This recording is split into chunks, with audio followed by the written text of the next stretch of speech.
Go ahead, Les. Excellent. Les Hoffman, member of Eagle Group, and I run the Veteran Value Series. It's focused on, development, growth, acceleration within roles, and it can still be helpful to folks that are in transition. I think the topics really bleed well into everything. As I navigate the screen, let me share, and then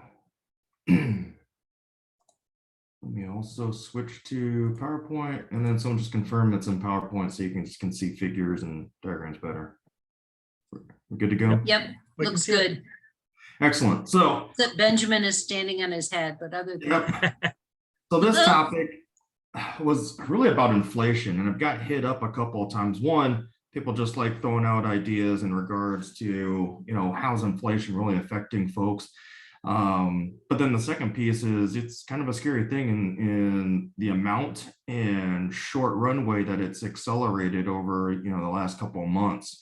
So, I'm not an expert at this by any means, but I feel like, again, this is a topic that affects all of us in some shape, fashion, or form. And to get it in front, again, to organize thought. But then two, I think there are some addressable items. So when I went back and just kind of thought about this, did some research, hopefully that'll come out. And again, there's no better group than this part of Eagle Group, that if you're in a particular role and you're looking to move up, or again, you're looking at your company maybe being impacted and needing a good 360, this is a great group to be able to do that. Now, with that, that's why I call it inverting inflation. We know about a lot of the negative impacts of inflation, but when you invert things, is there a possible way? And I do think that there's some techniques, some strategies to be able to do that. And again, I'll share that today. So without further ado, we'll go and try to take a pretty structured approach to this. We'll tackle the definition. What the heck is this, right? A little bit about meaflation. Again, this affects us all, but in kind of different ways, and I'll explain that out. And hopefully that'll give some gravitas to what again, I think is a critical piece of how we take a look at it, not only from our aspect, but the lens of your job as well. So again, we'll transfer that over. Can I gain more value? And the last piece is we wouldn't have a segment without talking about the action we can take. So let's jump right into it. The definition, I took a simple definition. I know there's plenty out there, but I really like this one the best. Again, a rise in prices, which can be translated as the decline of purchasing power over time. Simple, pretty cool, right? But when we think about it, we usually think about this figure, right? Back in 2019, sure, there was inflation. There's always some type of inflation, but was it really that bad? No, probably not. But if you look at the short runway and the higher numbers, 8.3 posted in August, that is pretty alarming, right? Again, it's lowering that purchasing power, meaning that you get less for your dollar and so forth moving forward. And I always think that that's a great translation into impacts or meaflation, right? When you talk about personal inflation rate, this is a fancy word of saying, hey, how's that affecting me? But there is a pretty intensive statistical approach to this, right? And it really is a good focus on how it may be impacting you. So the Bureau of Labor and Statistics, they do a study of this. They usually put all these great things into a consumer price index. But what it really boils down to is they have 80,000 different things that they track each month. And, this is stuff that you need or want. Now, I found this really cool diagram because it puts it in more of a figure that I could understand, right? This picture in each one of those percentages is the increase of that product that you're looking to buy, right? And that's pretty interesting in the fact that, these are all probably something that you eat in your kitchen today, right? And you can see the amount of impact. So across the board, you're looking at these indexes and saying, whatever it is that you may be buying personally, it's costing you more and you're getting less of it, right? Now, the other part of meaflation, right, is weighted relevance. So when you take a look at these bubbles on the side, right, they're indicated by the bigger the bubble, the more you probably spend on it, right? And that's essentially transverse because the bigger the circle, the bigger the weighted part of the overall inflation rate is how they've done it. So you do spend a lot in housing. You do spend a lot on transportation, food at home, right? Or even food and beverages, Medicare, and so forth. And it's a good way of depicting, how you spend your money, what's important to you, where you may be able to balance it, right? And make essentially tactical and strategic approaches to it. And the reason why I go do talk about this is, it hurts consumers and you hear it all over the news, right? And the biggest one is just less purchasing power. You're not able to buy a lot of things with the money that you have, right? And, you know, do you do you have less savings because of it? You may still have to buy necessary items, and now you're tapping into your savings or money that you would save, right? And the last big hurt is it actually takes some goods and services out of commerce completely, meaning that you don't even have the option anymore. When I look at the Skyway downtown, there used to be restaurants all over the place, people working downtown and so forth, right? And even though it's not a direct correlation to inflation, it was more probably a genesis of COVID, right? It's the same thing. If you lose customers because they're not willing and paying, you get probably less services and goods available to you. And if that's the case where companies aren't able to produce those things or offer them where they're able to make some profits, well, then it is going to be fleeting, right? And now you're forced into probably higher costs because there's just no other options. Although I do like this, when I was doing our research, I found this figure and I thought it was pretty hilarious in the fact of popsicle eating as a primary income to lumber sales. So with that being said, what can you do, right? Actions that you can just take. Well, spend less, but is that super fun? Probably not, but it's a prudent way to maybe approach this. I would say we probably all spend differently, and we all know the difference between, name brands, white labeled brands, not buying luxury goods, and so forth. What else can you do? Well, a lot of folks actually invest in I bonds. I'm not going to go into a lot of those details here. In fact, there's probably a lot of subjects in the macroeconomics financially that I'm not touching on. But again, if you want to get into those discussions, you can always reach out to me or other folks in the Eagle group have those types of discussions about what you may be investing in. I bonds is actually the federally issued bonds that are essentially given a rate based on the inflation, and that's your interest earned. You can also buy stocks. So again, you can see the stocks beaten down. If you have cash, buy into stocks or mutual funds. And then you can also buy real estate. Again, by no means am I an expert in all those, but those are ways of essentially mitigating your risk or the less power in your money. The other thing that's interesting about stocks and real estate is actually you're betting on the long term that those will increase over time, in which case you'll not only be beating inflation, you might have extra money or value at the end of those financial periods. You can invest in yourself. And actually, a lot of people do this depending on what type of inflation and other dynamics are happening in the workforce. What you usually see as a microcosm of inflation is actually job decreasing. So you'll see an unemployment raise. And that's when people say, well, if I can't find a job and I've got a means to further my education to actually get a better job in the long term, they take that time or that gap to invest themselves in education. But it doesn't have to be that intensive. It could be skills, certification, or just reading so that you're positioning yourself, again, to have conversations, network, meet folks that prep yourself for being in a better position. And then the last thing is, really focusing on getting raises or promotion. Now, I do put a caveat on this. Again, if a company like the company you're working is having some pressure financially, they're not going to give out raises or promotions right there. But what you want to do is position. And I think that's a good caveat, again, in the conversations that I've had where, again, you got to be smart in your own personal life. You got to make changes in regards to inflation because it's likely affecting you in some shape, fashion, or form. And then you've taken care of yourself. But don't just stop there. Because when you take a look at companies, and again, hopefully this you can see it, they're affected as well.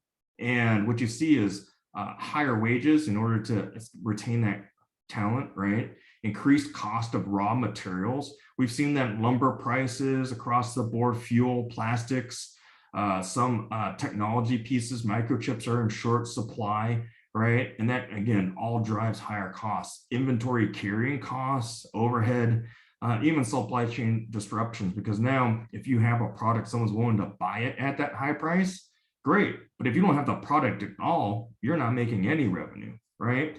And it's interesting to know that because again, it seems just like what you would deal in regards to, hey, when I go to a grocery store, I feel these impacts of high prices.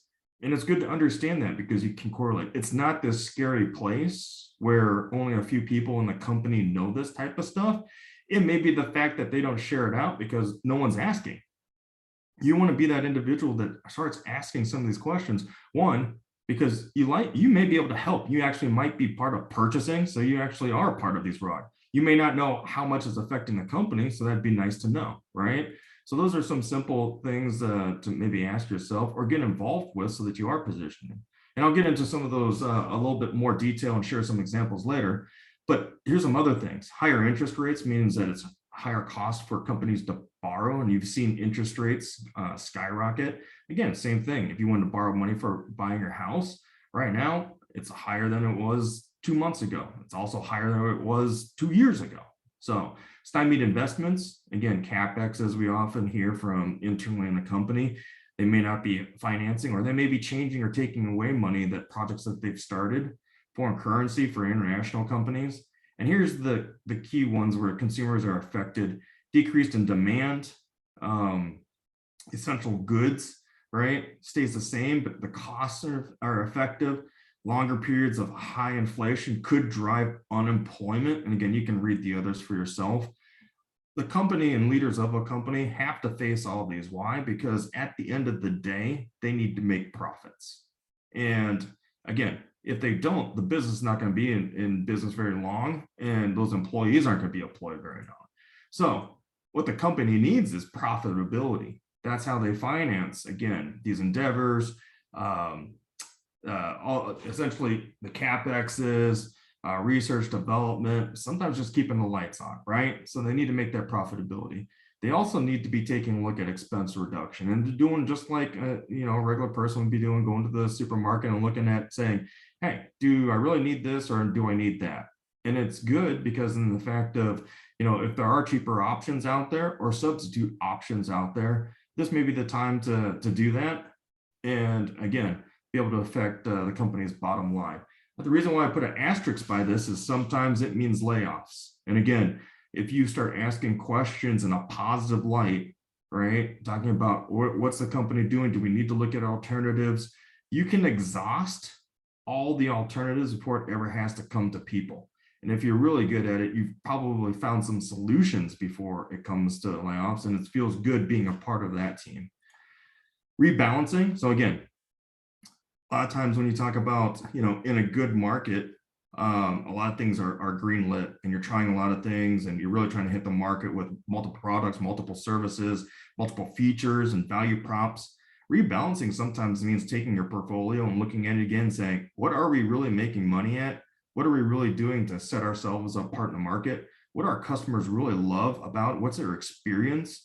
And if we had to hang our hat on that, which out of the 20 items we do are the most powerful, right? And competitiveness, really it does go back to what do you do well, and can you prove it, and can you hang your hat on it? And a lot of times in inflation, you're forced to do that. And this last one the company needs is just having someone in the company engaging this. A lot of folks run away from the fire. Other folks, like veterans, run towards the fire, and we run with two buckets, right? Either water to put out the fire or with gasoline to get that thing really going. You never know what you need to be doing, right? So on the right, I thought this was pretty interesting. It's for a small business, but I think it has application all across. And I thought the figure was pretty interesting. You take a look at, higher prices from a sourcing standpoint, utilities, problems with cash flow, increased compensation, right? Customers demanding lower prices, and then obviously demand and worker pay. And all those things come into, again, that profitability note. Now, when you think about solutions to this, and I found this one, I thought it was pretty interesting. It's a little bit outside the box, but I thought it was pretty cool in sharing this. Digital deflation. So the premise is that 74% of CFOs, Gartner did the survey, rank profitability as their top concern. Because again, if you're not making money as a company, you're probably not going to be in business very long, right? But the flip side of that is, again, having a steady stream doesn't mean that they're necessarily killing it. It's the fact that, again, they need to have some stability there. But when you look at digital initiatives, it's been the fourth industrial revolution. It allows you essentially do one-to-many, meaning that if you build this program and it can do it a bazillion times in 2 seconds, we'll build that program if it's of value or a core competency to the company. So it really has been, the key factor in solutioning when it comes to either inflation, recession, volatility in the market. And again, what you usually see, and I put this in here, and when looking at a lot of the research, you want to be known as a leader within the organization that's thought of as innovation versus aggravation. And what I mean by that is a lot of people have good intentions when they're asking a question like, hey, what's going on? I heard there's inflation. How's the company doing? It looks like our margins are compressed. Are we going to be profitable next quarter? It pretty much is a 50-50 flip if you ask those questions. The reason being is someone under the pressure of everybody working in that organization as a leader or an executive that's trying to figure out the right recipe to get through, that really isn't helpful. It's a lot of questions. It's probably good questions, but it's a 50-50 coin toss about what state of mind that they're in. If you say something like, hey, I don't know if this is helpful, but I'll take a shot. I think we can use, our digital platform or at least some enhancements in our features to lower labor costs and maybe increase some production or delivery costs. It can cut out some of the extra work that we're doing today so that we can maybe, from an operational sense, switch that to more customer facing and just make our customers happy. If they're happy, they won't leave us, or better chance that they won't, move to somebody or to our competitor. We just kill them with service. And we'll have better data at the end of the day. And again, these might have already been on the roadmap or not, right? And let's go through these and just make sure that we're on the right track. And the worst thing that can happen is, we're not able to fund some of these. The best thing that can happen is, you got a team and we can rally support behind this and get behind it right now and get some short-term wins, right? So again, trying to tie in some examples. And that actually happened to, one of my buddies. He works at Apple, and again, the new Apple phone 14 release wasn't super stellar, but again, people are looking at luxury items versus staple items. And even though it's not meager sales by any means, they're already looking at the ecosystem, new releases, and so forth. So this is being used at Apple, and again, it can be used at just about any level of company. I just wanted to throw out some examples on that. All right, so actions, understand and drive. Really the key thing here, and I want folks to take away, is it's the same approach that you use with your own finances and behaviors, right? When you're thinking about how companies are affected, right? And what you're trying to do to really invert inflation, what you're looking for is strategies. And to be quite honest, this is one of the best times to engage with leaders, right? The reason being is that a lot of people don't have answers. And the answers aren't just going to be you. If you're walking in and you're saying, hey, I have the answers, just take time with me, you'll definitely get time. But I don't think that's the case. These solutions are worked in a 360 because they're complex. They're having to deal with decisions that have already been made at a company and the decisions that are coming. What you want to do is put yourself in the mix. You want to have a seat at the table, right? And you want to engage with these leaders so that, you're not saying that you're coming with a full answer, but likely you have a role that's adding value, and you probably do have some insights, thoughts, or suggestions about how things can be, done better. You probably have a list that you probably have just sitting on right now, right? And from an action standpoint, when you're contributing in a time of need, those are highly noticed. And those are the folks that when bonuses come back around, promotions, they're usually dimming them out. So, you can say, Les, does it really work? And I'll share with you personally, it's happened to me twice. And again, it does take some experience. It does take some intestinal fortitude to kind of put your neck out there. But when I've done this, it really isn't. And the reason why I can say that is here's some examples that I used in the past. So again, with suppliers, usually the raw goods or services that you purchase from other companies, those become a key thing that inflate right off the bat, And so, hey, I noticed that some of our suppliers are charging more. Why? right? And just ask that question, get their feedback, and see where that relationship actually is. And what is that doing to our overall costs, right? Really just getting an impression. And when I asked that question, I got brought into a couple meetings. I was just a regular account guy, but I got brought into those meetings. And by the end, I got promoted to strategic account management because, like, hey, you need to affect more than just your accounts. You talk to the other account managers and make sure that we're doing this across our portfolio. And if we set in flags, trigger points, or so forth, again, it allows us to better manage the company, right? As this actually was a friend of mine in a different division at CH Robinson when I was in supply chain, and he goes, "Hey, it looks like we're cutting back on some programs," and he was in IT, and he simply said, as an add-on to that, which are still a go, right? And he asked, "How's the expectation changed for those that are still a go?" Right? Again, it's probably a simple question, but he put a different flavor on it. And what he was brought into was the fact that, yes, some programs were cut. In fact, the program that he was going to get cut on, he got brought in because he had a forward-looking, question, and they said, "Hey, we know you don't do this. We're cutting the programs over here, and maybe some reallocation of resources. Could you help us on this?" And the expectation as it's changed is that we're doubling down on the still green light programs. It's going to be 5 versus 25. I just made that number up, but you can kind of get a sense of that. And oh, by the way, can you lead these?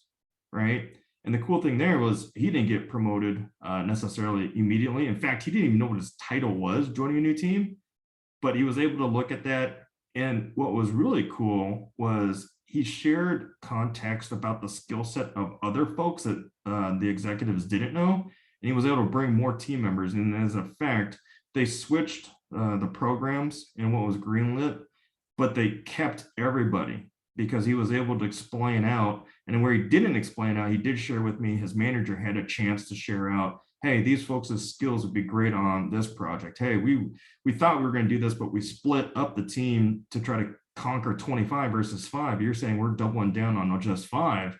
Let's truly double down," right? And again, we've both in retrospective have taken a look at those conversations, been like, dang, that could have gone in a totally different way, right? And I remember one of the project managers here at the bank. I can't remember her name, but she was proud to serve, a vet, and we were talking about something in regards to just a seat at the table, right? And she asked a question afterwards, and it was just sharing back to me that she asked a question in regards to, like, I think it was 2021 strategic planning. She just asked her manager, "Hey, could I attend that and share, some ideas afterwards?" She wasn't going to talk; she's going to be a fly on the wall, but she definitely had suggestions about staffing, roadmap, features, things that she had experience about, to include leadership things that, she just, shared, on the side. Well, she got tapped on the shoulder and was essentially promoted, and I think within 6 months, into a role that took her out of more of an operational sense and actually had her doing more of that strategic planning, which she was acute to in the military. She was part of an S shop, her pretty much her whole career in the Army. So, I mean, it was bread and butter. She couldn't have gotten a better position. Who knows? She probably is running the whole show now. So again, I do want to repeat, it's not the fact that you're going to get a raise immediately, right? But you're definitely inverting, what would just be a passive role in a company and not knowing, into more of a engaged role and understanding, again, how inflation is impacting your company. It's all the components of weighted, right? Where is it affecting the most? It may be procurement, it may be sales, it may be operations, it may be research and design, right? And again, you have different size bubbles for that. You want to know. It may be the expenditures of how many people you have working. You want to know, right? And then the flip side of that is, once you know those components and maybe what's on the table, try to find out how to help. Try to find out how to impact that. And then folks in transition, because you're going to be walking into those environments, right? Those are the questions you want to ask. Those are the questions that you can have a quick response to and share your experience and how you can impact the company. So with that being said, again, I'm sure that sparked a ton of ideas. different things to discuss within these sessions of Eagle Group. And again, I always appreciate folks bringing me the tough questions, the tough items to research. Hopefully we do it justice in provoking some questions and further discussion. And obviously we post these on YouTube for folks that aren't able to meetings. So with that, thank you, and I appreciate your time.